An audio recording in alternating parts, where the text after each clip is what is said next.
बिस्मिल्लाहिर्रहमानिर्रहीम। अस्सलामुअलैकुम दोस्तों, अगर कतर के बारे में बात करें तो कतर का इलाका एक जजीरा नुमा पर मुश्तमिल है जो मशरकी अरब के साहिल से खलीज फारस में 100 मील तक फैला हुआ है।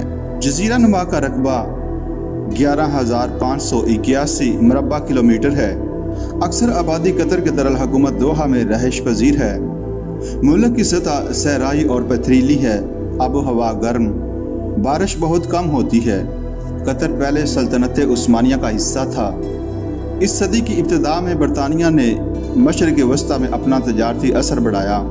1867 में खाना जंगी हो जाने की वजह से बरतानिया ने मोहम्मद इब्न अल-सानी को कतर का अमीर बना दिया और 1916 में जब उस्मानवी सल्तनत ख़त्म हो रही थी तो कतर और बरतानिया में एक मुआहिदा हुआ जिसके तहत कतर की हिफाजत का जिम्मा बरतानिया ने लिया और कतर ने इसके बदले में अहद किया कि वो बरतानिया के सिवा किसी और के साथ न तजारती तल्लुकात इस्तेवार करेगा न मराअत देगा। दूसरी बड़ी जंग 1939-45 के बाद दुनिया में सियासी तब्दीलियाँ आईं। बरतानिया की ताकत कम हो गई। नौ आबादियात में कौमी जज्बे ने आंख खोल ली। मगरबी मुल्कों के ज़ेर तसल्लुत दूसरे इलाकों की तरह कतर में भी आज़ादी हासिल करने का जज्बा पैदा हुआ।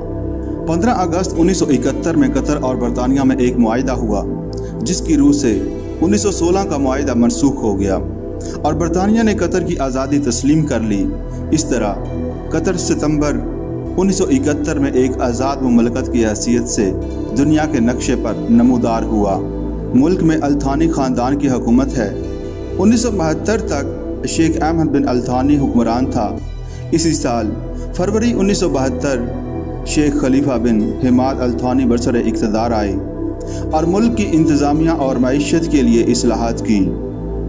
अभी तक हुकूमत इसी तर्ज पर चल रही है। मौजूदा हुक्मरान के पास बैक वक्त फ़ौज के सरबराह और वजारत दिफा का ओहदा भी है और तमाम जिम्मेदारियाँ बअहसन खूबी सर अंजाम दी जा रही हैं।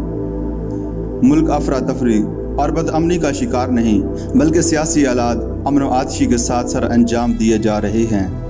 कतर तेल की दरियाफ्त से पहले मुल्क की मईशत का इन्हिसार गल्लाबानी, माहीगीरी और समंदर से मोती निकालने पर था। आबादी का बेशतर हिस्सा बदवी ज़िंदगी बसर करता था। 1939 में तेल की दरियाफ्त हुई और पैदावार का आगाज़ 1940 में हुआ। पहले बैरूनी कंपनियां पैदावार की जिम्मेदार थीं, लेकिन फिर 9 फरवरी 1977 को हुकूमत ने तेल के ज़ख़ीरे को कौमी तहवील में ले लिया। कतर जनरल पेट्रोल कंपनी कायम की गई। इससे पहले 16 अक्टूबर 1971 को कतर पेट्रोलियम प्रोड्यूसिंग अथॉरिटी कायम हुई।